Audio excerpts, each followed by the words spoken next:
Now, the parable I gave you is we're going to do is, of course, we're going to look at the parable of the net, but we're actually going to look at all of these little parables that come together in this line of parables that Jesus has. Now, last class, or not last class, but last quarter, or not the quarter, but we did parables before, we looked at this parable about the tares in the field. And of course, this is one of those, the tares in the field is one of those lovely parables that Jesus explains to us.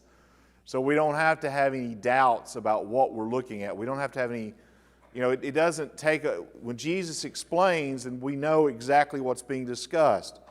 But I think it is a safe bet to take, because what connects all of these parables we're going to be talking about this morning are they begin with, again, the kingdom of heaven.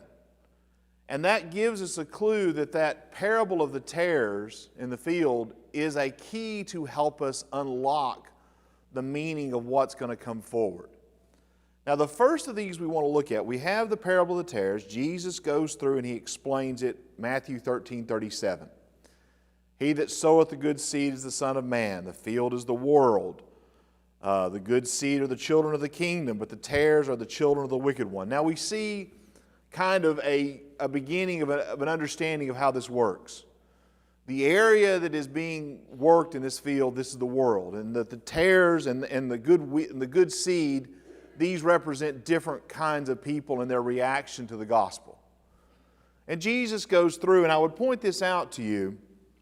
In verse 41, we have the Son of Man shall send forth his angels, and they shall gather out of his kingdom all things that offend, and them which do iniquity. Now keep that in the back of your mind for our future understanding of what we're talking about with these parables. Now the first one, 13:44, the parable of the hidden treasure.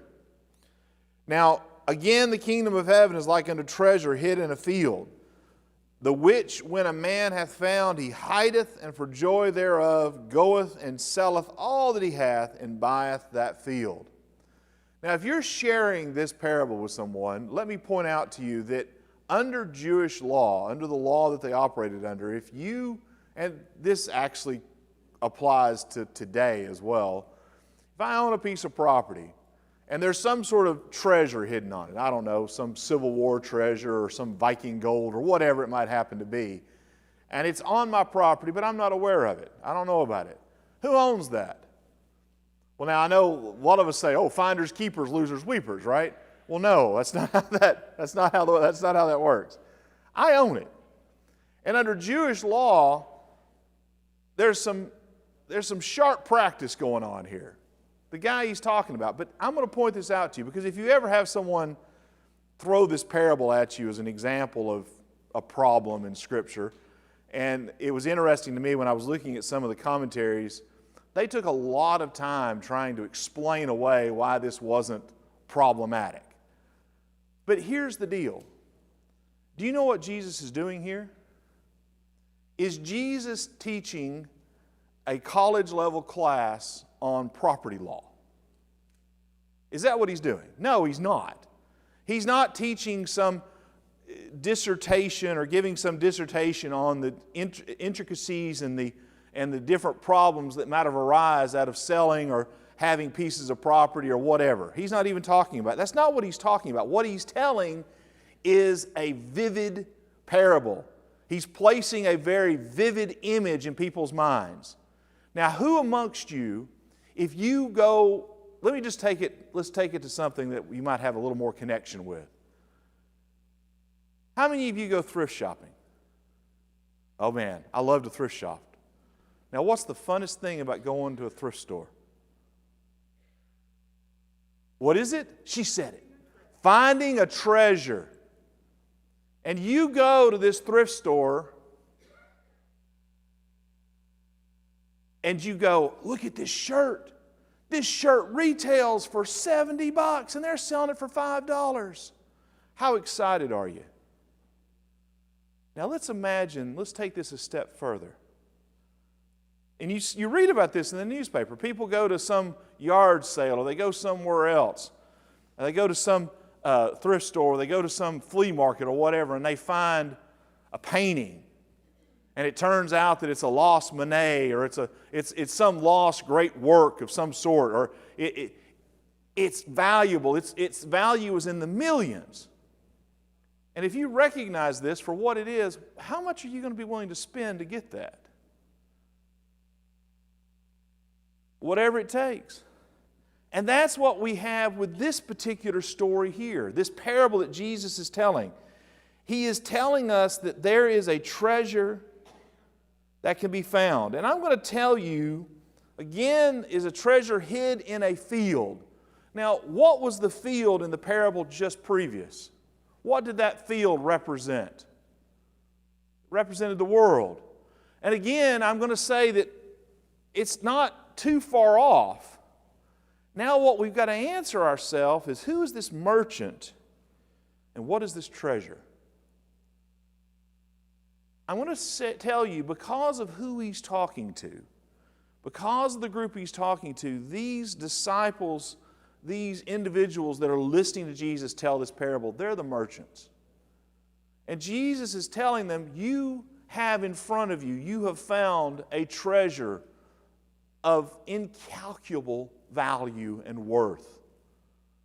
And in his parable, the individual is willing to spend everything. Notice the ETH there, this ongoing, this process, this amazing. This is like he's gone, like right now, we're discovering the joys of homeownership.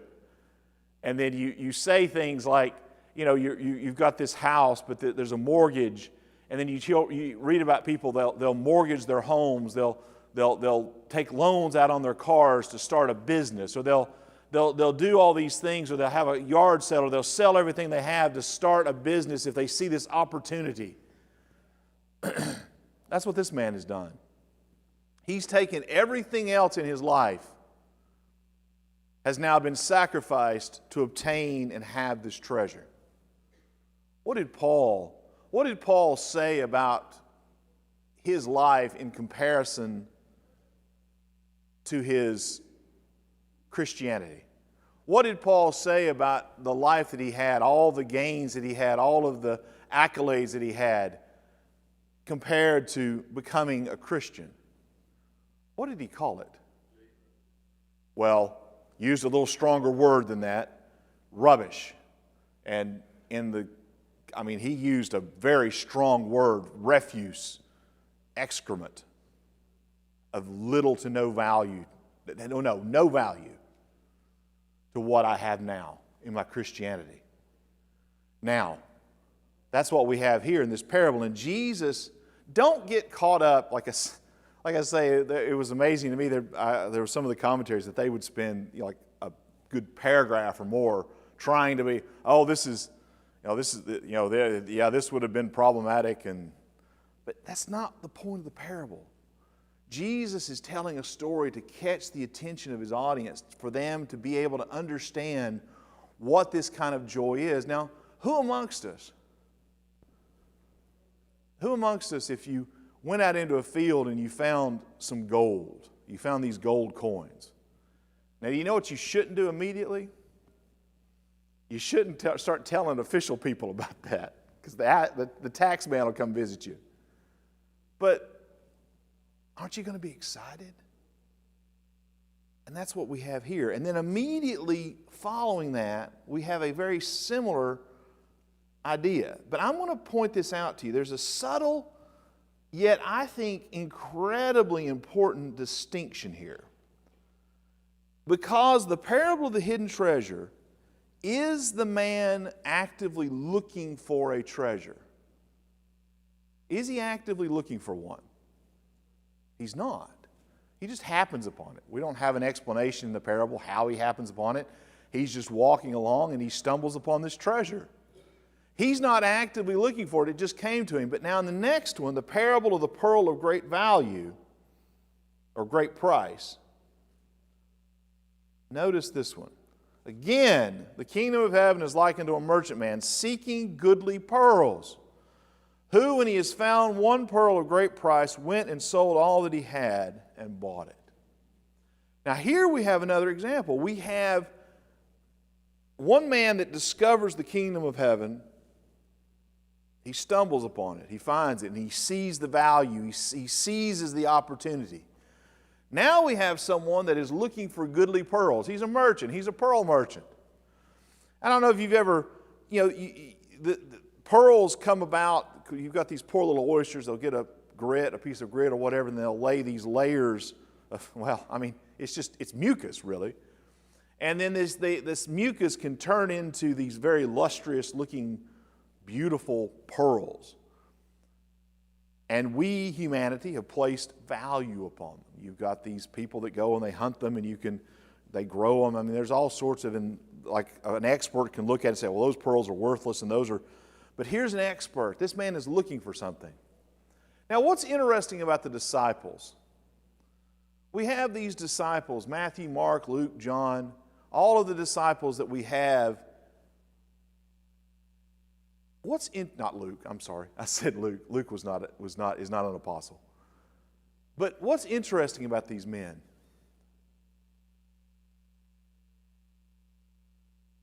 That's right. But many of them, when Andrew came to Peter and said, I found the Messiah, what did Peter do? What did Peter do? He dropped everything that he had. Now, keep in mind, Peter was a business owner. He was a fisherman.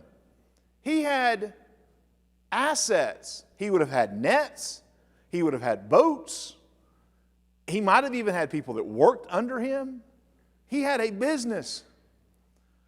But Peter, we're not told this, but understand that when someone comes and says, I've discovered the Messiah, Peter goes and sees, and he has the requisite knowledge and understanding to say, yes, this is the Messiah. Think about that.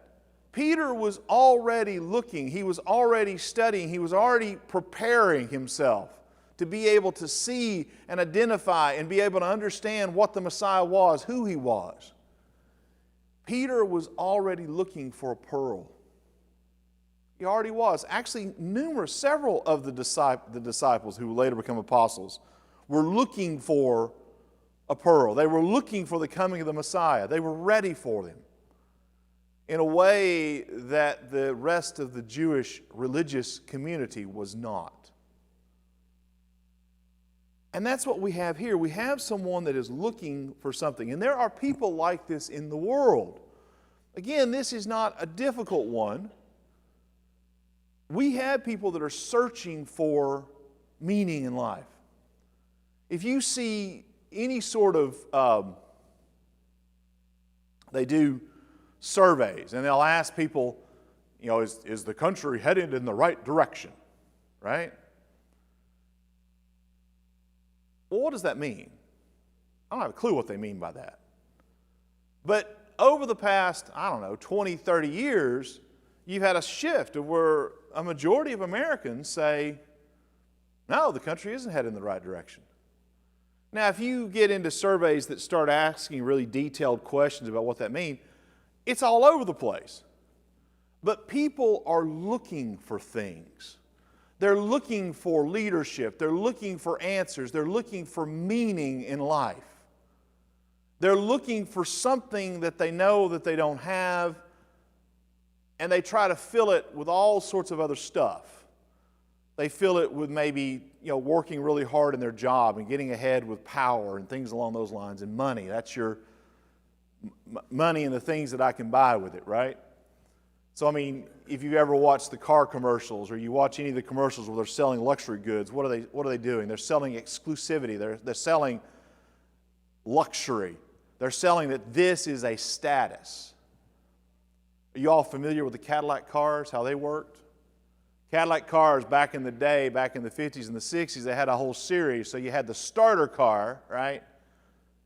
And then you had the next car.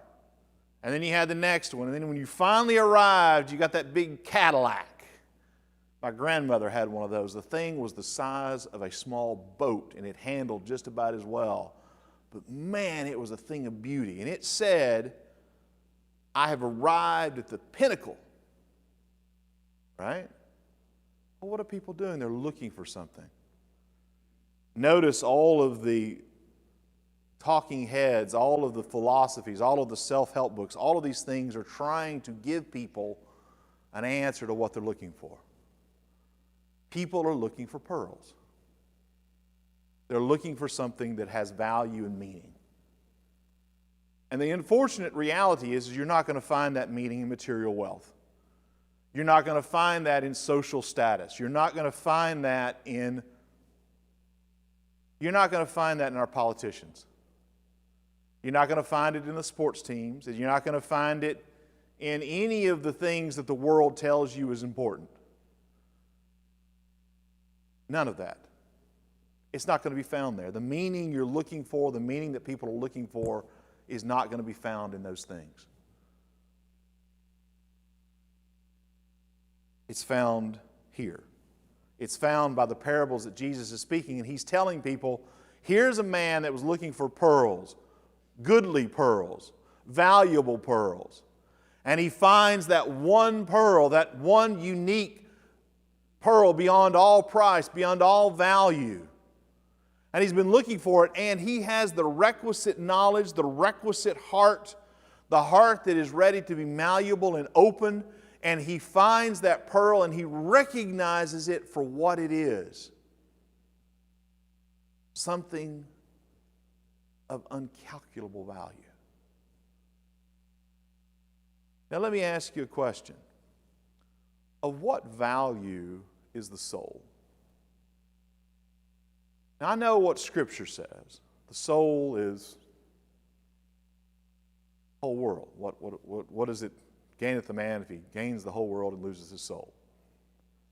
But let's stop and think about the soul let's think about it from just a capitalist standpoint. So how do we create value? Is in the eye of the beholder, right? So something that's valuable to Brian over there, I could look at it and go, well, yeah, that's pretty, Brian, but I wouldn't pay $1,000 for it. But Brian, man, he'd be willing to pay $100,000. Well, probably not. Brian probably wouldn't. Well, I don't know. He's over there. Well, maybe if it was something I really like. Like, here's the deal. I like my little car. But you could show me some big Trans Am or some big fancy muscle car or something like that, and I could look at it and say, well, that's a great thing of engineering. But I wouldn't spend money on it. I just wouldn't. It doesn't do it for me. Now, my wife, on the other hand, if she had the money to spend a fancy muscle car, she'd do it. Maybe that's just not what moves me. And there's different things that move different people. But let's think about the soul.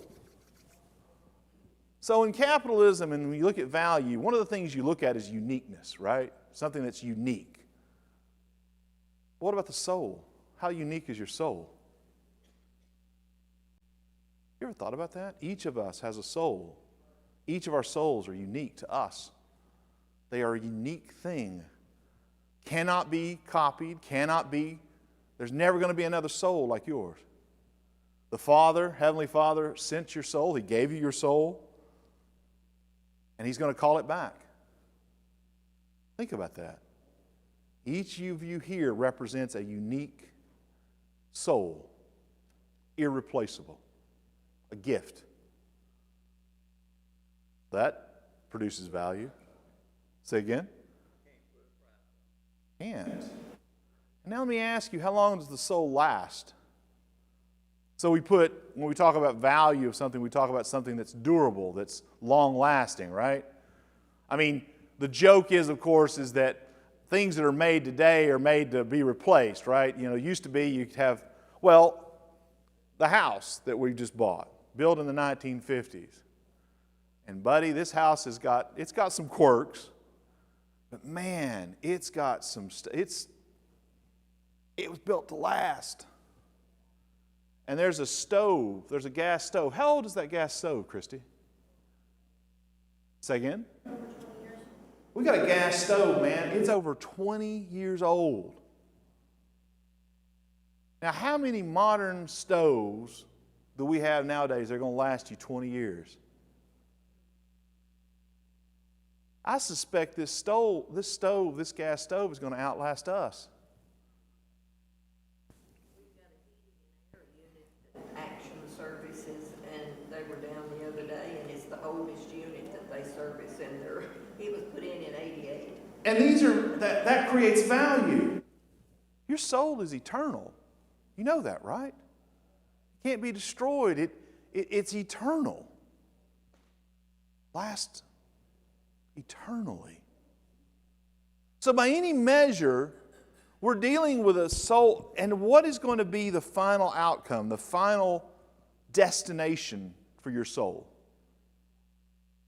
And if you find something of value, if you find this pearl that gives you meaning, that shows you how and what your soul cost and what your soul's value truly is.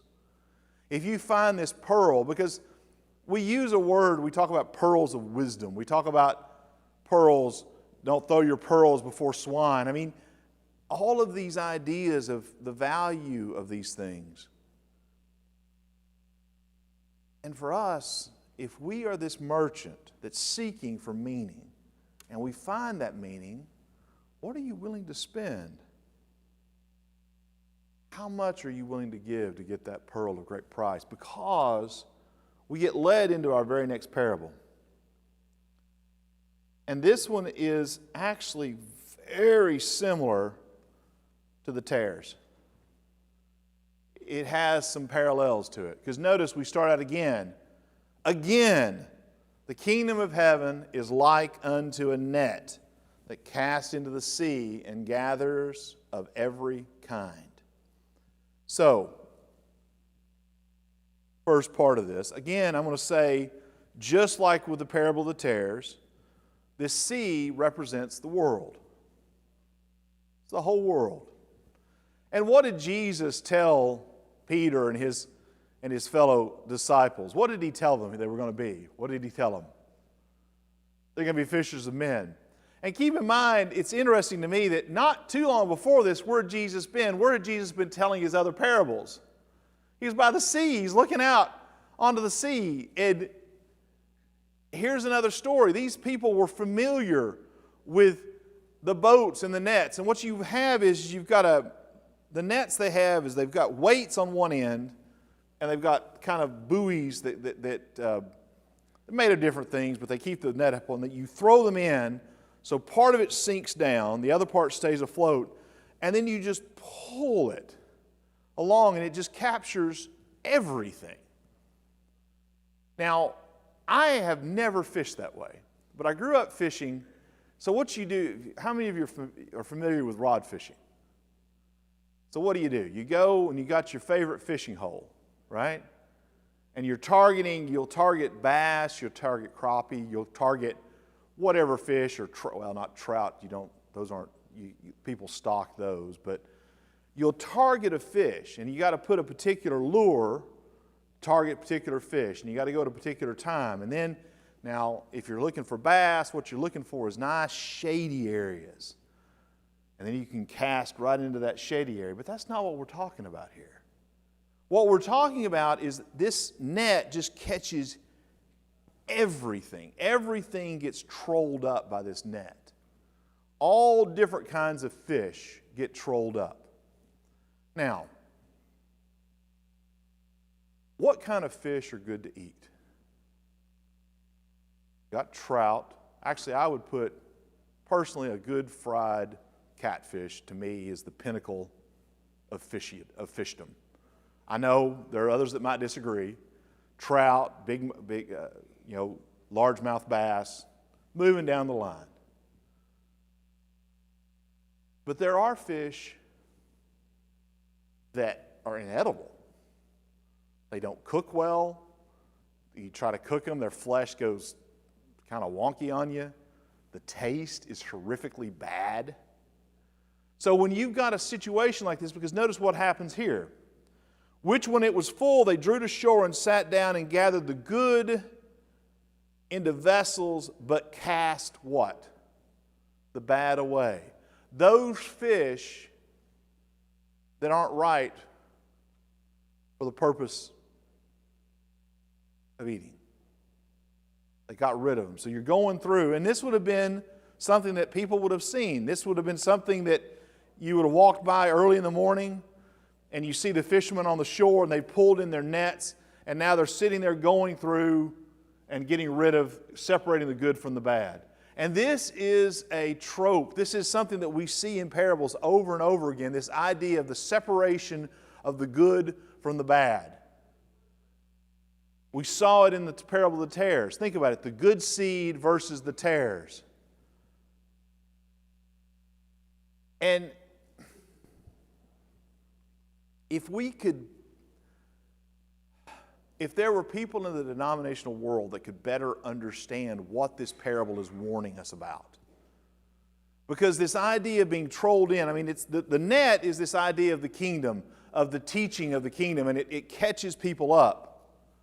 And we know from the parable of the four different soils, right? Not all seed is going to take. Not all seed grows. And Jesus makes this abundantly clear. And what will happen is people have a tendency to try to make out like those other seeds, the seeds that didn't fall on good ground, that they were never Christians in the first place. Because they are desperate to have this idea of once saved, always saved.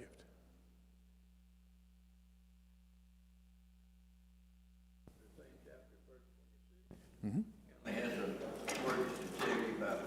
It does. And this parable does as well. It's telling us that the kingdom, there's going to be those in the kingdom that are going to fall away, that are going to be cast out. And notice this. Verse 13:49. So shall it be at the end of the world. The angels shall come forth and sever the wicked from among the just. Now here is where this parable, Jesus is no longer speaking of a parable. He's not speaking in a parable now. He's veered into very specific warning to people. Not everybody that is a part of this, that says that they're a part of the kingdom, not everybody that is a part, that has been a part of the kingdom, is going to stay faithful. Not everybody is going to stay the course. Not everybody is going to be the Christian that they need to be. They're going to fall away. I would also note this, and this is important.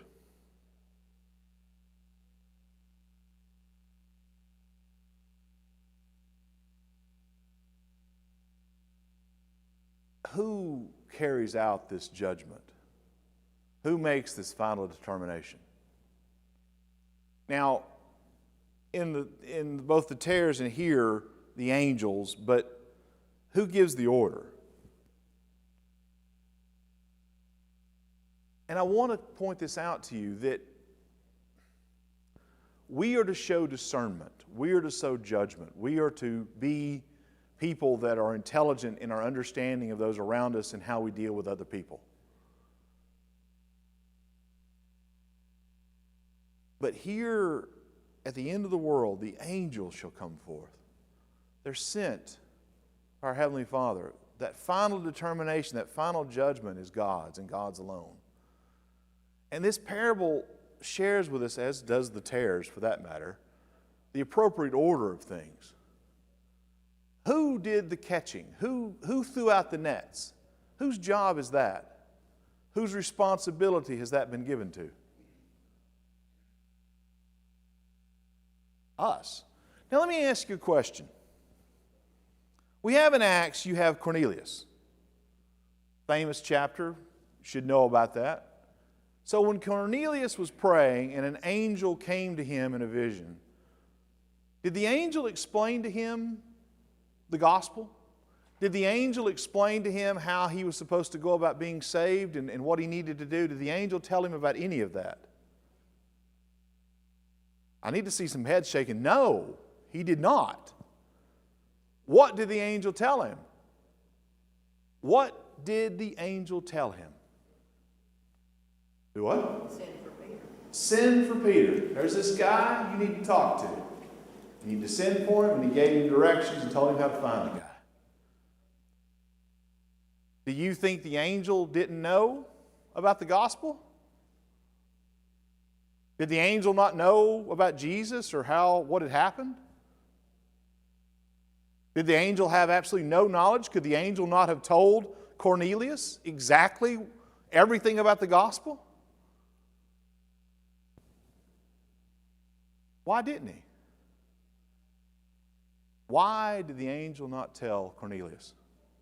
Why did he send him? Why did the angel have Cornelius to spend time and resources to go find Peter, who was going to tell Cornelius exactly what the angel knew to be so? Now, you could argue some of this is because Peter needed a lesson of his own. Fair enough, fair enough. But when Jesus appeared to Paul on the road, well, it had been Saul, on the road, did Jesus tell Paul what the gospel was and how to obey the gospel? Did Jesus tell him then when he'd been struck blind? I mean, personally, if like driving home a lesson to me, if you struck me blind and then told me what I needed to do, I'd have been, count me on. I'm ready. Let's go. But what did Jesus tell Paul? Or, Saul, as he was called then. What did he tell him? Go on into Damascus, and there'll be someone that'll come and speak to you. And then, of course, he went to Ananias, and that's a whole nother interesting story. I've always found it funny that when Ananias has his vision, he's like, "Are you sure we're talking about the same Saul? Because the one I know," that Jesus says, "No, you go speak to this man." And Ananias just basically goes in and says, repent and be baptized or you're going to go to hell. He doesn't mince any words with Paul. Are you catching a pattern here? The pattern is the responsibility of spreading the gospel. It's ours.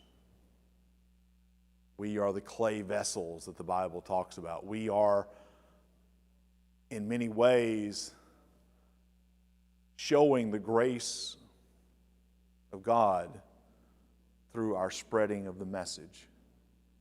That's the responsibility that we've been given. Now, do you have to do that like I'm doing it today? I'm here to tell you, and I suspect Alan would probably agree with me if you were to ask him, or actually if you were to ask any preacher, I'll be honest with you. What preachers do, what I'm doing now, is the least that I can do. It is the very least that I can do, because there are people that you can reach. There are people that you can catch with your net that I'll never meet, I'll never know. And let's also be honest, of this audience that I'm here, how many of you are already Christians, right? I'm not catching a net, I'm not throwing out a net of catching converts. I'm speaking to, I'm looking, I know many, some of you I don't know personally, so I can't speak to that. But most of the people sitting in here are already converted. You're already Christians. You've already obeyed the gospel. What we're doing here is we're studying and coming to a better understanding of the gospel to help us to what purpose? Ideally, to catch more fish. To teach you to be better fishermen. To show you the things that you can share with others and to give them an idea, so when people ask you, what's this kingdom thing? What's heaven like? What does it mean to be a Christian? You can say, this is what it means to be a Christian. I mean, you can tell people, hey, it's like you were this guy that found this treasure out in a field and you're willing to give everything for it. Well, you found a treasure, my friends. You found a treasure right here in the gospel. It's like finding, and you're talking to someone that says, I've been wondering about what the world, what life means, what's the purpose, why am I here? Man, if you ever have someone that asks, that you sit down and the first thing out of their mouths is they say to you, have you ever wondered about what it all means? Have you ever wondered about what it all means and why we're here and what our purpose is in life? If you don't share with that person the gospel right then and there, you have missed an opportunity, because there is someone that has taken and opened wide the door and said, please, share the good news with me. Because I know lots of times you sit down and you've got your friends and family, coworkers or whoever, and you're not sure, are they interested in this kind of thing? And you'll talk to people, and there's people that look at you, look, I have no interest in this. Whatever, you're okay, I'm okay, I don't want to talk about this kind of stuff. And a lot of times that's exactly what happens. You get people that just have no interest in talking about it. They don't want to think about it. They don't want to dwell on it. They don't want to have anything to do with it. It's just too much for them. But if you've got someone that's asking you about purposes and meanings, then you've got the guy that is looking for pearls of great value. And you need to share with him that value of the pearl of the gospel. Because we are these fishermen. We're throwing out our nets, we're pulling them in. And here's the other part of it. Now, please don't misunderstand what I'm about to say. But it is very easy for us to say in our minds, well, that person really wouldn't be interested in this.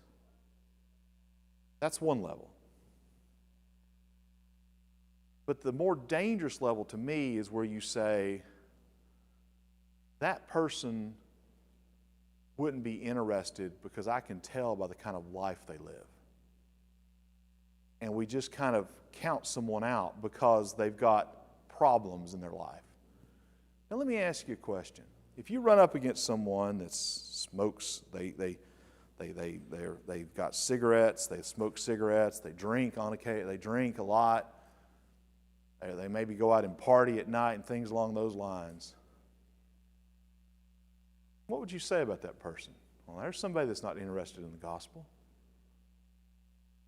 They have no interest in this kind of stuff. They're not interested in spiritual things. Well, have you ever thought about why that person might be doing what they're doing? Maybe they're smoking cigarettes because they're hanging out with their friends and they like that feeling of with their friends, and when they're hanging out with their friends, that's what they do. They smoke. It just makes them feel a part of the group because they want to feel a part of a group. They want to feel a part of something. And they've got a weakness in them. They've got depression. They're fighting demons. And the only way they know how to deal with those demons is they self-medicate. So the way they self-medicate is they drink themselves into a stupor so that they can actually get a good night's sleep. And they feel so isolated and they feel so terribly alone that they just want to be around people. So they go out and they party around people that don't know them, don't care about them, just so that they can feel a certain amount of human contact. If you read in the media right now, they're talking about that there is an epidemic of loneliness. So is there a person that would be interested in hearing the good news of the gospel? Someone that is so desperate that they will do anything to feel some contact, to feel that they belong, that they're a part of something, that people care about them. The world is more than willing to provide people the opportunity to kill themselves to achieve that end. See, there's the danger. Our job is not to try to pick out the fish. Our job isn't to try to find that watering hole and click it right in. We're throwing out a net that pulls in as many as we can. And at that point, Richard Webb, not the Richard Webb that goes to here, but used to own the Radio Shack. I worked for him for many, many years. I don't know, and Richard would say this, I would say this, I've said it to him. Richard was a very tight man as far as money came. And what amazed me was that we would have people that would come in and ask for money there at the store. Like, just off the street, hey, I need money, I need to fill up my car, whatever. And Richard would give them money.